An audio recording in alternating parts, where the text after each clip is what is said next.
ప్రియ దేవుని సహోదరి సహోదరులారా, ఈరోజు వాక్యం వింటున్న మీ అందరికి కూడా ప్రభు అయిన యేసయ్య నామములో మీ అందరికీ వందనాలు చెల్లిస్తూ ఉన్నాను. దేవునికి స్తోత్రం. దేవుడు మిమ్మల్ని దీవించును గాక.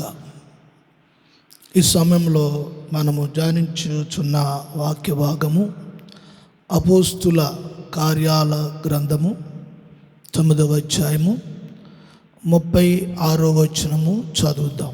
మరియు యొప్పేలో తబిత అను ఒక శిష్యురాలు ఉండెను. ఆమెకు భాషాంతరమున దోర్క అని పేరు. ఆమె సత్క్రియలను ధర్మకార్యములను బహుగా చేసి ఉండెను. ఇక్కడ అపోస్తుల కార్యాల గ్రంథంలో ఈ అపోస్తులు వారు చేసిన కార్యాలు, వారితో ఉన్న శిష్య బృందము, దేవుని ద్వారా చేసిన కార్యాలు ఈ అపోస్తుల కార్యాలని పిలువబడుతోంది.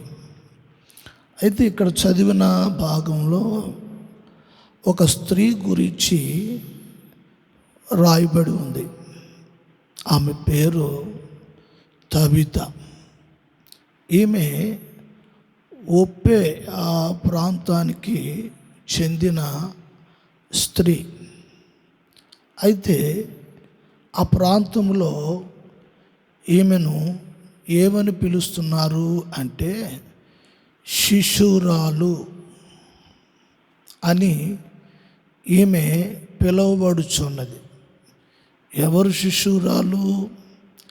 యేసు ప్రభు శిశురాలు అని ఈ మాట బట్టి అందరూ ఈమెను శిశురాలు అని ఈ పేరు పిలువబడుతుంది. వాస్తవానికి ఆమె పేరు తబిత. ఆ పేరుకు అర్థము ద్వారక అని, లేడీ అని, ఇలాగా అర్థం ఇచ్చు విధానాలు అక్కడ మనం చూస్తూ ఉన్నాము. అయితే ఈమె మరి పరిచర్య, సువార్త పరిచర్య చేస్తూ ఉంది. ప్రభు గూర్చి మాట్లాడటం, ప్రభు గూర్చి సాక్ష్యము చెప్పటము, ప్రభు గూర్చి మాట్లాడటము, ప్రభు చేసిన కార్యాల గురించి చెప్పటము, ఇలాగా ఈమె జీవితము ఇలా కొనసాగిస్తూ ఉంది. అయితే ఈమె చేయుచున్న పని ఏమిటి అంటే ఈమె బట్టలు కుడుతూ తన జీవనాన్ని సాగిస్తూ ఉంది. అలా చేసుకుంటూ ఉంటూ మరి అనేకులకు సహాయము బహుగా చేయుచున్నది అని 36వ వచనంలో చూస్తున్నాము. ఈమె జీవితము ప్రభు నిమిత్తము మరి చాలా ఘనముగా దేవుడు ఈమెని వాడుకుంటున్నట్లుగా పరిచర్యలో ఈ ఒక్క వాక్య భాగమును ఆధారం చేసుకుని మనం అర్థం చేసుకోవాలి. అయితే ఈమె చేసే పని ఏమిటి అనేది బట్టలు కుట్టడం. ఈ బట్టలు కుట్టడం అనే ఈ పనిలో చేసుకుంటూ అనేకులకు సహాయము చేయుచు మరి శరీర సంబంధంగా కూడా ఈమె అనేకులకు సహాయము చేస్తూ ఉంటూ ఉంది. అంతేకాదు పేదలను చేరదీస్తూ ఉంది, వారికి సహాయము చేస్తూ ఉంది. విధవరాళ్లను ఆమె చేరతీసి వారిని ఆదుకొని ప్రభువుని గూర్చి ఆమె మాట్లాడుచు, అట్లాగే బాహ్య సంబంధమైన సహాయము ఆమె చేస్తూ, అట్లాగే ఆధ్యాత్మికంగా కూడా ఆమె ప్రజలను ఆమె సువార్త ద్వారా ఆకర్షిస్తూ ఉంది. వాస్తవానికి ఈమె గూర్చి మనము చూస్తే ఈమెకి పెద్ద పెద్ద తలాంతులు ఏమీ లేవు. ఈమె పరిచర్య చేస్తుంది, కానీ ఈమె మంచిగా పాటలు పాడే గాయకురాలు కాదు. ఈమె గొప్ప గొప్ప కార్యాలు చేసే తలంతులు అటువంటివి ఉన్నామి కూడా కాదు. ఈ రోజున సువార్త చేయాలంటే కొంతమంది అనుకుంటారు, నాకేమి తలాంతులు లేవు, నాకేమి తలాంతులు ఇవ్వలేదు అని మాట్లాడుకుంటూ ఉంటారు చాలామంది. అయితే ఈమెకు ఎటువంటి తలాంతులు లేవు. అనేకులను, పేదవారిని, దిక్కులేని పిల్లలను, విధవరాండ్లను ఈమె అందరినీ ఆదరిస్తూ ఉంది. ఈమె చేసే పని ఏమిటంటే సూదిలో దారం ఎక్కించి ఆ చిన్న పనితోటే ఈమె ఈ పరిచర్య అంతా కూడా చేస్తుంది. ఇక్కడ మనం గమనించవలసింది ఏమిటి అంటే, ఆ చేసే చిన్న పనితోటే ఈమె ఇదంతా ఎలా చేస్తుంది అంటే, ఈమె జీవితము ప్రభుకి అప్పగించబడినది. స్తోత్రం. ఈమె జీవితము ప్రభుకి అప్పగించుకుంది. ఆ పని చేస్తూ ఈ పని చేస్తూ నిజంగా అనేది కాకుండా, ఆ పని చేస్తూ, ఆ చిన్న పని చేస్తూ ప్రభుకి అప్పగించుకొని నమ్మకంగా ఈమె జీవిస్తుంది. దేవుడు ఆ చిన్న పనినే దేవుడు ఆశీర్వదించాడు. కొంతమంది ఆలోచన ఎలా ఉంటుందంటే, నాకే ఏమి ఉండట్లేదు, నాదే చిన్న బ్రతుకు, నాదే చిన్న జీతం, నాదే చిన్నది అని వారు విశ్వాసులుగా ఉంటూ తమను తాము మాటల ద్వారా తమకున్న విశ్వాసాన్ని, తమకున్న పనిని వారు అవమానపరుచుకుంటారు. గమనించాలి. ఈమెకు ఈ చిన్న పనిని ఈమె చేస్తూ పరిచర్య చేస్తూ ఉంది. పరిచర్య చేయటానికి ఈ రోజున డబ్బే ఉండాలి అనేది కాదు, ప్రభుకి నిజంగా సంపూర్ణంగా అప్పగించుకునే మనసు కావాలి. సంపూర్ణంగా అప్పగించుకునే మనసు కావాలి. పరిచర్య చేస్తున్న వారికి నాకేమి తలంతులు లేవు, నాకేమి టాలెంట్లు లేవు అని అనుకోమసరలా. నీకు ఉండవలసింది ఏమిటి అంటే, నిజాయితీగా ప్రభుకు నిన్ను నీవు అప్పగించుకోవటం. తమకొచ్చిన ఆ సంపాదనలో పేదలకు అమితంగా బహుగా ఖర్చు పెట్టడం. ఈమెకు పేదవాళ్ళంటే చాలా ఇష్టం, విధవరాండ్రులంటే చాలా ఇష్టం. దేవునికి స్తోత్రం. అపోస్తుడైన యాకోబు ఈ విషయంలో చాలా మాటలు మాట్లాడాడు. అట్లాగే చూస్తుంటే సలోమాను కూడా ఈ విషయంలో కొన్ని మాటలు మాట్లాడాడు. దేవునికి స్తోత్రం కలుగును గాక. హల్లెలూయా. అయితే ఇప్పుడు ఈమె దేవుని ఎదుట ఈ చిన్న పని చేసుకుంటూ ఈమె దేవుని ఎదుట ఎట్లాగున్నది, అనేకులు పేదలను ఈమె కనికరించేదై ఉన్నది, అనేక పేదలను ఈమె ప్రేమించేదై ఉన్నది. దేవునికి స్తోత్రము కలుగునుగాక. ఇక్కడ సామెతల గ్రంథములో మనం ఒక వచనము చదువుదాము. సామెతల గ్రంథములో 19వ అధ్యాయము 17వ వచనం. బీదలను కనుకరించువాడు యెహోవాకు అప్పిచ్చువాడు, వాని ఉపకారమునకు ఆయన ప్రత్యుపకారము చేయును. స్తోత్రం. చూడండి, ఇక్కడ ఈ తబిత అనబడే ఈ స్త్రీ విషయము చూస్తే ఈమె దేవుడికి అప్పిచ్చేదానిగా మారిపోయింది. దేవుడు అంటున్నాడు, నిజంగా పేదలను కనికరించే మనసు. చూడండి, పేదవారిని కనికరించే మనసు ఎవరికైతే ఉందో అట్టి వారట దేవుడికి అప్పిచ్చేవారై ఉన్నారట. ఎంత గొప్ప మాట ఈ మాట.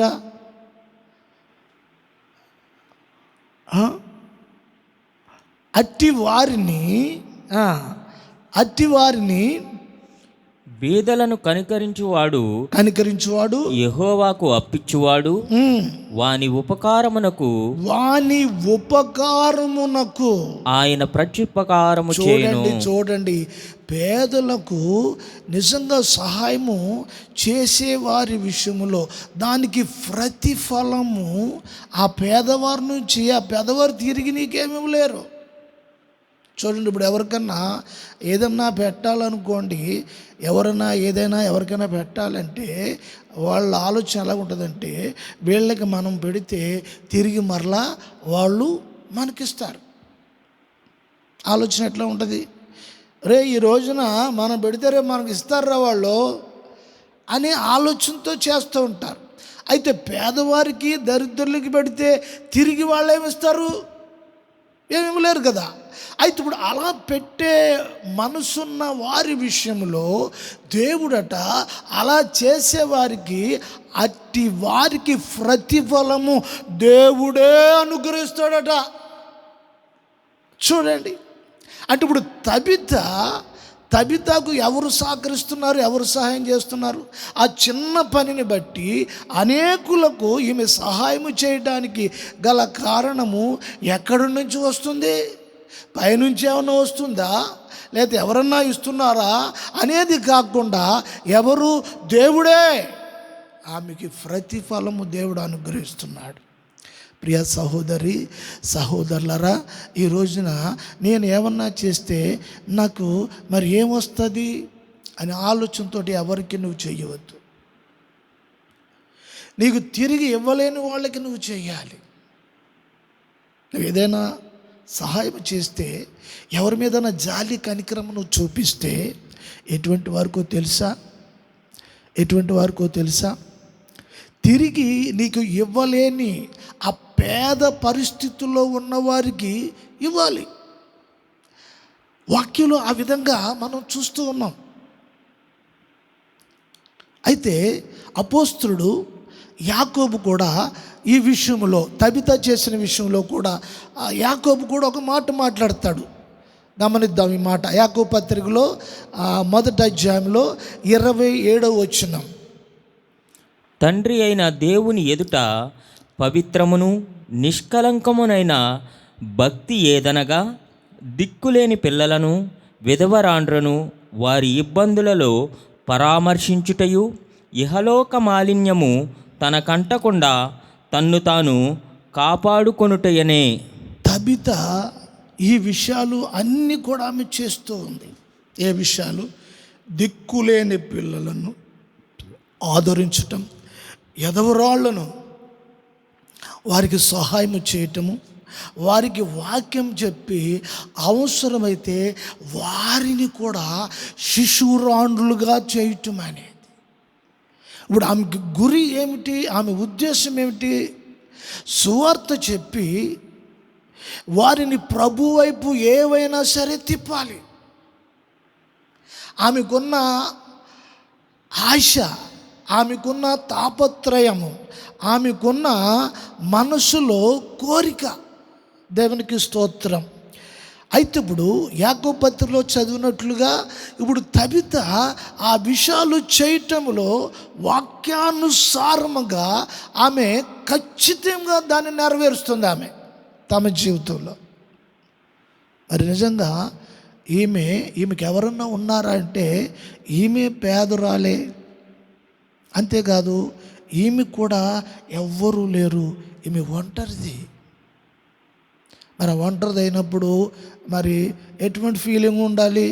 అయ్యో, నాకెవరూ లేరే, నాకు దిక్కు లేరే, నాకు సహాయం చేసేవాళ్ళు లేరే, నన్ను చూసేవాళ్ళు లేరే, నన్ను పట్టించుకునేవాళ్ళు లేరే అని ఏడ్చేవాళ్ళు ఎంతమంది ఉంటారు. కానీ ఈమె అలాగే ఏడవట్లా. నేను ఒంటరిదాన్ని అని ఆమె ఏడవట్లా. ఏం చేస్తుంది ఆమె ప్రభు కొరకు ఆమె ప్రయాసపడుతుంది. ఆ ఒప్పే ప్రాంతంలో ఉన్న ప్రజలందరూ కూడా ఈమె చేసే పరిచర్య చూశారు. అవి గుర్తించారు. అందుకే ఆమెను ఎలా పిలుస్తున్నారంటే ఈమె కూడా శిశువురాలు అని పిలువబడుతుంది ఆ ప్రాంతంలో. శిష్యురాలు అని పిలువబడుతుంది. ప్రియ సహోదరి సహోదరులరా, విశ్వాసులుగా కాదు కానీ ఈ రోజున ఉపదేశము జీర్ణించుకున్న ప్రతి ఒక్కరు కూడా శిష్యులుగా రూపాంతరము చెందాలి. యేసు ప్రభు చెప్పాడు, ఎవరైతే నన్ను అంగీకరిస్తారో వారి తండ్రి కుమార పరిశుద్ధాత్మలోనికి వారికి బాప్తిజం ఇచ్చి వారిని నేను ఏ సంగతులైతే చెప్పానో వారికి అవి బోధించి నాకు శిష్యులుగా చేయమన్నాడు. యేసు ప్రభు శిష్యులుగా ఆజ్ఞాపించాడు. శిష్యులైన వారు మాత్రమే శిష్యులను తయారు చేస్తారు. అయితే ఇప్పుడు ఈ తబిత ఏం చేస్తుంది? ఆమె ఎవరి దగ్గరికి వెళుతుందో, ఎవరిని ఆదరిస్తుందో, ఎవరి మీద కనికరం పడుతుందో, ఎవరికైతే సహకరిస్తుందో, ఎవరికైతే సహాయం చేస్తుందో వారికి సువార్త చెప్తూ ఉంది. వారికి సువార్త చెప్తూ ఉంది. ఆమె పని చేసుకుంటూ సువార్త చెప్తుంది. ఆమె వెళుతున్నప్పుడు సువార్త చెప్తుంది. ఆమె ఎక్కడైనా కూర్చుంటే అక్కడ సువార్త చెప్తుంది. మరి ఈ రోజున నలుగురు సహోదరులు ఒకవేళ కూటము ప్రార్థన నువ్వు అక్కడ కూర్చుంటే ఏ ముచ్చట్లు చెప్పుకుంటున్నావు? ఎంతమందికి సువార్త చెప్తున్నావు? అన్యజనుల మధ్యలోనికి ఎంతవరకు వెళుతున్నావు? సహోదరులారా, నీవెంతమందికి సువార్త చెప్తున్నావు? అన్యులకు అందాలి ఈ రోజున సువార్త. ఈమె అలాగే ఆ పని జరిగిస్తా ఉంది. దేవునికి స్తోత్రం. కీర్తన 73:25 కీర్తనలో ఆషాపు ఈ విధంగా మాట్లాడుచున్నాడు. ఆకాశమందు నీవు తప్ప నాకెవరున్నారు? నీవు నాకుండగా లోకములోనిది ఏదియూ నాకక్కరలేదు. ఇప్పుడు ఈ తబితకు భూమి మీద ఆమెకు ఎవరున్నారు? ఆమె ఒంటరిది, ఎవరూ లేరు. ఇప్పుడు ఆమెకున్న విశ్వాసము ఏమిటంటే, ఆమెకు ఇప్పుడు ఈ ఆసాపు మాట్లాడుచున్న మాటలు చూస్తే, మరి ఆకాశమందు నీవు తప్ప నాకెవరున్నారు ప్రభువా అంటూ ఉన్నది. దేవునికి స్తోత్రం. నీ జీవితంలో కొంతమంది వారి జీవితంలో అందరూ ఉంటారు, కానీ అందరూ ఉన్నా ఎవరు లేనట్టుగానే ఉంటుంది జీవితం.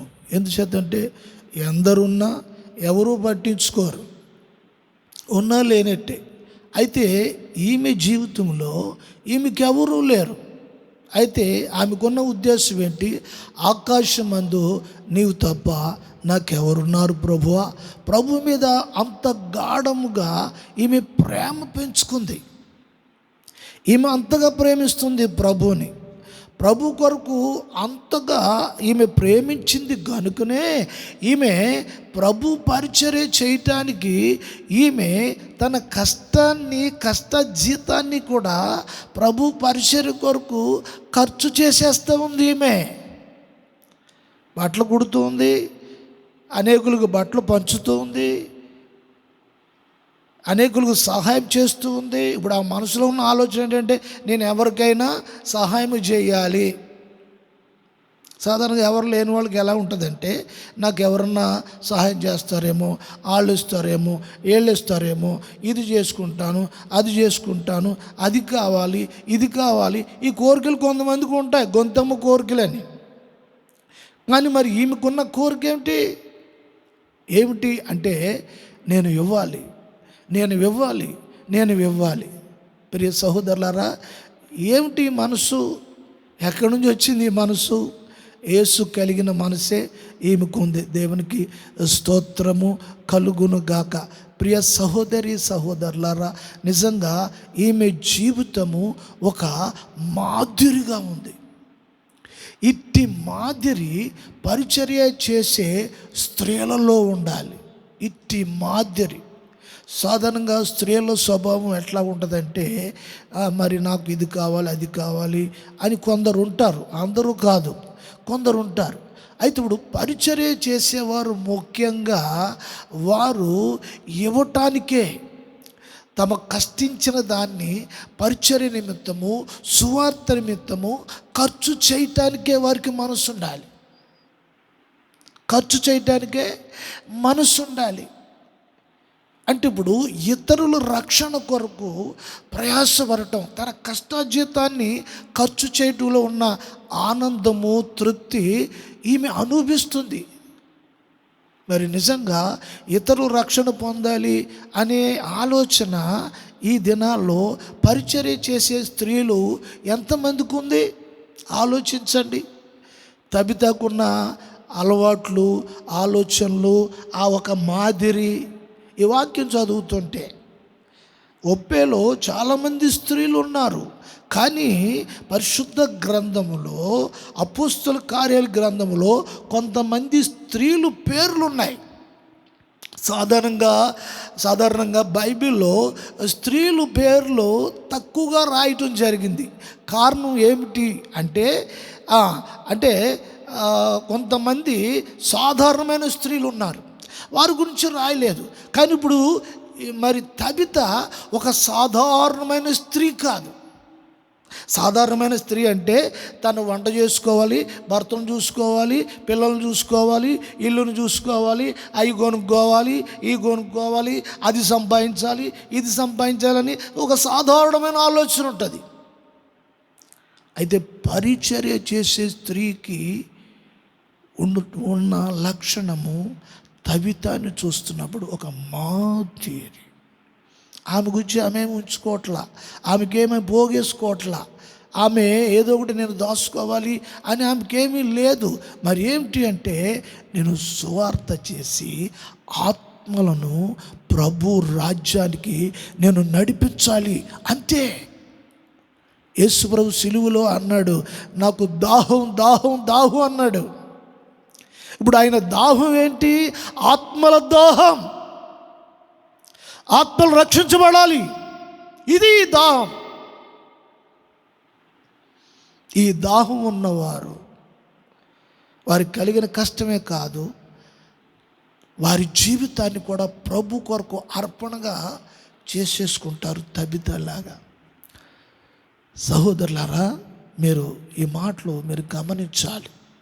వింటున్న పురుషులైనా స్త్రీలైనా పరిచర్యలో మరి ఒకవేళ స్వార్థ పరిచర్య చేస్తూ ఉండవచ్చు నీవు, దేని స్తోత్రం. మరి ఆ స్వార్థ పరిచర్య చేస్తున్నప్పుడు నీకు కష్టమే కలగవచ్చు, నష్టమే కలగవచ్చు, అవమానమే కలగవచ్చు, లేకపోతే మరి నువ్వేదో కోల్పోయి ఉండవచ్చు, ఇవెన్నో నీకు జరిగి ఉండవచ్చు, బాధింపబడి ఉండవచ్చు, మానసికంగా కొంచెం నువ్వు శోధనకి గురి ఉండవచ్చు, అనారోగ్యానికి పాలు ఉండవచ్చు. ఇలా పరిస్థితులు నీకు ఎన్నో జరిగి ఉండవచ్చు, జరుగుతున్నాయి కూడా ఇప్పుడు నీకు. ఆయనను ప్రభువు నీ విషయాన్ని చూస్తూ ఉన్నాడు. దేవునికి స్తోత్రము కలుగును గాక. తబిత కలిగిన ఒక మాదిరి కలిగిన జీవితము నీలో ఉన్నప్పుడు దేవునికి స్తోత్రం కలుగును గాక. సువార్త విషయంలో ఒక మాట పౌలు అంటూ ఉన్నాడు. ఫిలిప్పీ పత్రికలో 2వ అధ్యాయంలో 4-5 వచనాలు.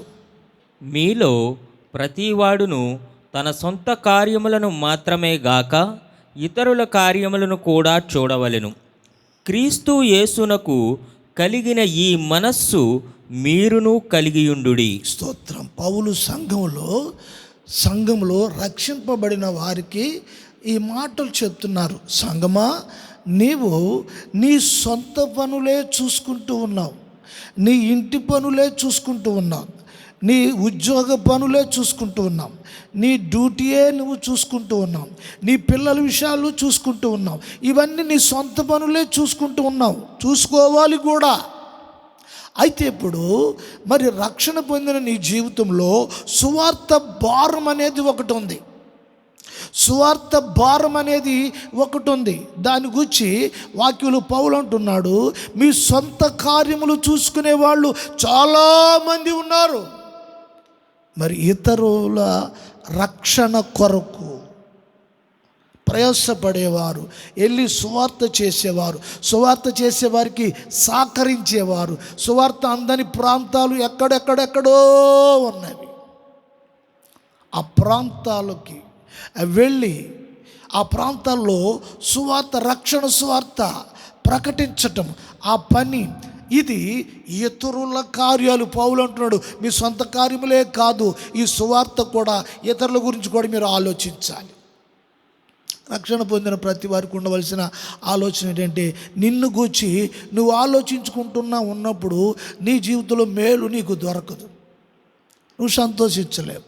కారణం ఏంటంటే, ఇతరుల గురించి నువ్వు ఎప్పుడైతే ఆలోచిస్తావో అప్పుడు నిజంగా ప్రభు నిన్ను గూర్చి ఆలోచిస్తారు. తబిత గురించి ఎవరు ఆలోచిస్తున్నారు? తబితగా ఎవరు లేరు కదా, ఎవరు ఆలోచిస్తున్నారు? దేవునికి స్తోత్రం కలుగును గాక. ఇవాళ తబిత అని పేరెట్టుకుంటే సరిపోదు, దానికి తగ్గట్టుగా జీవితము ఉండాలి. సహోదరి సహోదరులరా, నిజంగా మరి ప్రజలు రక్షణ కొరకు ప్రయాసపడే ఈ ఒక్క భారము మరి సిస్టర్స్కి ఎంతమందికి ఉన్నది? సిస్టర్ సహోదరులందరూ కూడా తబిత జీవితాన్ని ఒక మాదిరిగా తీసుకొని ఉండాలి. ఒకవేళ నువ్వు చేసే పని చిన్న డ్యూటీ అవ్వచ్చు, ఏమంటే నేను చిన్న డ్యూటీ చేసుకుంటున్నాను, నేను ఏదైనా ఖర్చు చేయడానికి నా సంపాదన సరిపోవట్లేదండి అని ఒకవేళ ఆ విధంగా నువ్వు ఆలోచించొద్దు సుమా. ఎందుకు ఆలోచించాలి? ఆ చిన్న దాన్ని, ఆ చిన్న పనిని, ఆ చిన్న డ్యూటీని, ఆ చిన్న సంపాదనను దేవుడు గొప్పగా దీవిస్తాడు. హల్లెలూయా! అది గొప్పగా దీవిస్తాడు, దాన్ని గొప్పగా ఆశీర్వదిస్తాడు. కొంచెమే, ఆ కొంచెమునే దేవుడు నీ జీవితాల్లో గొప్పగా దీవిస్తాడు. దేవునికి స్తోత్రం కలుగును గాక. అనేకుల ఆత్మలు సంపాదకుడుగా నిన్ను ప్రభువు దీవిస్తాడు. దేవునికి స్తోత్రము కలుగును గాక. మరో వచ్చిన భాగం కూడా మనము చూద్దాము.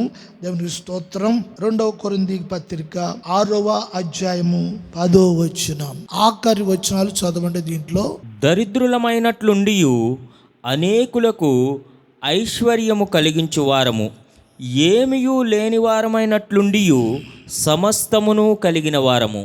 పౌలు అంటున్నారు, మేము దరిద్రులుగానే ఉన్నాము, ఈ లోకంలో ఏది మాకు లేదు, అయినను అనేకులకు పంచేవారుగా ఉన్నాము. చూడ్డానికి ఏమీ లేని వారుగానే ఉన్నారు. తబిత చూడ్డానికి ఏమీ లేని దానిగానే ఉంది. అయ్యో నాకేమీ లేదు, అయ్యో నాకేమీ లేదు, వచ్చింది ఏమీ సరిపోదు, నాకు వచ్చిన దాంట్లో నేను దేవునికి ఏమివ్వను, సంఘానికి ఏమివ్వను, ఇతరులకి ఏమివ్వను, వాళ్ళకేమివ్వను, నాకు వచ్చింది నాకే సరిపోవట్లేదు. ఈ ఏడుపు చాలామందికి ఉంటుంది, ఈ ఏడుపు చాలామందికి ఉంటుంది. అందుకే వాళ్ళ జీవితాలు ఎలా ఉంటాయో తెలుసా? కొంచెం కఠినంగానే ఉంటుంది ఈ మాట, ఏడుపుగానే ఉంటుంది. పౌలు అంటున్నాడు, మేము ఏమీ లేని వారుగానే ఉన్నాము, కానీ అనేకులకు మేము పంచుతున్నాం. మేము దరిద్రులుగానే ఉన్నాము. ఇప్పుడు తబిత దరిద్రురాలు ఏమీ లేదు, ఆమెకేమీ లేదు. అయినా ఆమె ఏం చేస్తుంది? అనేకులకు పంచుతుంది. ప్రభు అంతగా దీవించారు, ప్రభు అంతగా ఆమెకు అంత సామర్థ్యతను అనుగ్రహించారు. కోట్ల రూపాయలు ఉండవచ్చు, లక్షలు ఉండవచ్చు, వేల రూపాయలు ఉండవచ్చు, వాళ్ళెవరూ చేయలేని పని ఏమీ లేని ఈమె చేస్తుంది. ఆ విషయాలు పౌలు కూడా తన సువార్త పరిచర్యలో, తన సేవా జీవితంలో, తన వ్యక్తిగత జీవితంలో మేము ఏమీ లేనివారుగానే ఉన్నాము. మరోసారి చదువుతా ఈ మాట, ఏమీ లేనివారుగానే ఉన్నాము. దరిద్రులమై ఉన్నట్టుండి అనేకులకు ఐశ్వర్యము కలిగించువారము. స్తోత్రము కలుగును గాక. ఏంటి? దరిద్రులు ఇతరులను ఐశ్వర్యవంతులుగా చేస్తారా? ఈ మాట మామూలుగా ఆలోచిస్తే అర్థం కాదు. ఈ మాటలు అర్థం కావడానికి దైవ జ్ఞానం అవసరం, ఆత్మీయ జ్ఞానము అవసరము. దేవునికి స్తోత్రము కలుగును గాక. పామరులు కూడా దేవుడు పరలోక జ్ఞానాన్ని అనుగ్రహించాడు. పరలోక సంగతులు పామరులు మాట్లాడుతున్నారు.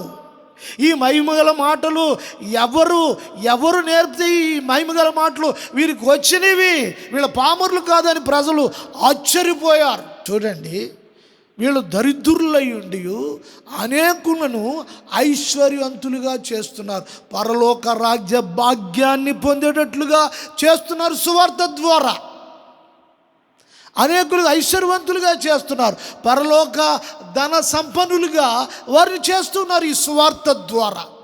ఈమె దరిద్రురాలే, పేదరాలే.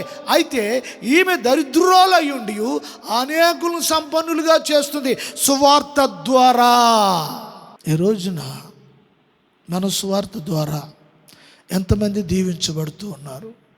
పరలోక ఐశ్వర్యము, మహదైశ్వర్యము ఎంతమంది ఈ రోజున వారు సంపాదించుకోవటానికి, సంపాదించి పెట్టడానికి ఎంతమంది స్వార్థికులు ఈ రోజున ఈ సమర్పణ కలిగి ఎంతమంది ఉన్నారు, ఎంతమంది సహోదరులు ఉన్నారు, ఎంతమంది సిస్టర్స్ ఉన్నారు ఈ విధంగా ప్రయాసపడేవారు. వాక్యం వింటున్న ప్రియ సహోదరి సహోదరులారా, నీ జీవితంలో నువ్వు నిలబడి రోడ్డు మీద ఉండి అక్కడ పత్రికలు అవి పంచే పని ఏమో అవసరంలా. నువ్వు డ్యూటీ చేసే స్థలంలో ఒక 2 మాటలు ప్రభువుని గురించి చెప్పు. నువ్వు మార్కెట్కి వెళ్తే నువ్వు కూరగాయలు కొనే ఆ స్థలంలో వాళ్ళకు ఒక 2 మాటలు చెప్పు. నువ్వు మటన్ తీసుకోవడానికి వెళ్తే అక్కడ ఒక 2 మాటలు చెప్పు. నువ్వు షాపింగ్ వెళ్తే అక్కడ ఏదో విషయంలో 2 మాటలు వాళ్ళకి తెలియచేయి. ఏ స్థలంలో అయినా సరే 2 మాటలు ప్రభు కొరకు నేను చెప్పాలి అనే ఒక మాటతో ఒక మనసు నీకు ఉండాలి. దేవునికి స్తోత్రం కలుగు. కారణం ఏంటంటే ఇది ప్రజల్ని ఆత్మ సంబంధమైన ఆధ్యాత్మికమైన ఐశ్వర్యమును, నశించని ఐశ్వర్యమును, ఎక్కడా కూడా ఈ దొంగలు కూడా పట్టుకెళ్ళలేని ఐశ్వర్యవంతులుగా ప్రజలను చేయటానికి, నీ దరిద్రతలో నువ్వు అనుభవిస్తూ ప్రభు ఇచ్చే ఆనందాన్ని, ఐశ్వర్యాన్ని నువ్వు అనుభవిస్తూ అనేకులను ఆ ఐశ్వర్యానికి వారసులుగా చేయటానికి ప్రభు నిన్ను పిలిచారు, నిన్ను ఏర్పాటు చేసుకున్నారు. దేవునికి స్తోత్రం. నీకున్న సమర్పణ రాను రాను రాను రాను పెరగాలి, అది ఎదగాలి. నీ వయసు ఎదుగుతుంది, నీ సంపాదన ఎదుగుతుంది. మరి నిజంగా ఇతరుల రక్షణ విషయంలో దేవుని పని అంతవరకు ఎదుగుతుంది. గమనించాలి. ఆయన అంటాడు పౌలు, మేము దరిద్రులమైనట్లుండి దరిద్రులము కాదండి, దరిద్రులమైనట్టుండి అనేకులకు ఐశ్వర్యమును కలిగించువారము ఏమియు లేని వారమైనట్లుండి సమస్తమును కలిగిన వారము. మాకు సమస్తము ఉన్నవి, చూడ్డానికి ఏమీ లేదనుకున్నారేమో, చూడ్డానికి మీ కళ్ళకి ఏమి కనబట్ల, కానీ మాకు సమస్తమును మా ప్రభు మాకు అనుగ్రహించారు. స్తోత్రం. ఈ విషయాలు గుర్తించడానికి, అర్థం అవడానికి మనోనేత్రాలు వెలిగింపబడునుగాక. హల్లెలూయా. ప్రియ సహోదరి సహోదరులారా, ఈ రోజున మరి తబితా వలె నేను కూడా దేవుని పరిచర్యలో, స్వార్థ పరిచర్యలో చిన్న ఒక పాత్రగా నేను కూడా పని చేయాలి అని ఎంతమందికి ఆశ ఉంది. అలా ఉన్నవారి కొరకు నేను ప్రార్థన చేస్తాను. అప్పుడు వాక్యం వింటున్న మీరు నాతో ఈ ప్రార్థనలో మరి ఏకీభవించాలని ప్రభువును పట్ల మిమ్మల్ని కోరుకుంటూ ఉన్నాను. ప్రార్థన. మహాపరిశుద్ధుడా, మహోన్నతుడా యేసయ్య, తబిత అనే ఒక స్త్రీని గూర్చి ఆ ఉప్పే ప్రాంతంలో శిశురాలుగా పిలువబడుచున్నదని, ఆమె జీవితం గురించి ఎన్నో విషయాలు మాతో మీరు మాట్లాడారు నాయన. మీకు స్తోత్రాలు. ఈ మాటలను బట్టి మరి వింటున్న వారు జీవితాలను దీవెనకరముగా, ఆశీర్వాదకరముగా ఒకేలా నీ మరి సువార్త పరిచర్లో ఉన్న బిడ్డలను ఇంకా మీరు ముందుకు నడిపించండి. వారు ఎదుర్కొంటున్న పరిస్థితులు, ఆటంకాలు, ఇబ్బందులు, కష్టాలు అన్ని విషయాల్లో కూడా వారు భరించి సహించడానికి మీరే వారిని ఆదరించి బలపరిచి స్థిరపరచమని, పరిచయ పట్ల వారిని దీవించి ఆశీర్వదించమని యేసు నామమున అడుగుచున్నాము తండ్రి. ఆమేన్.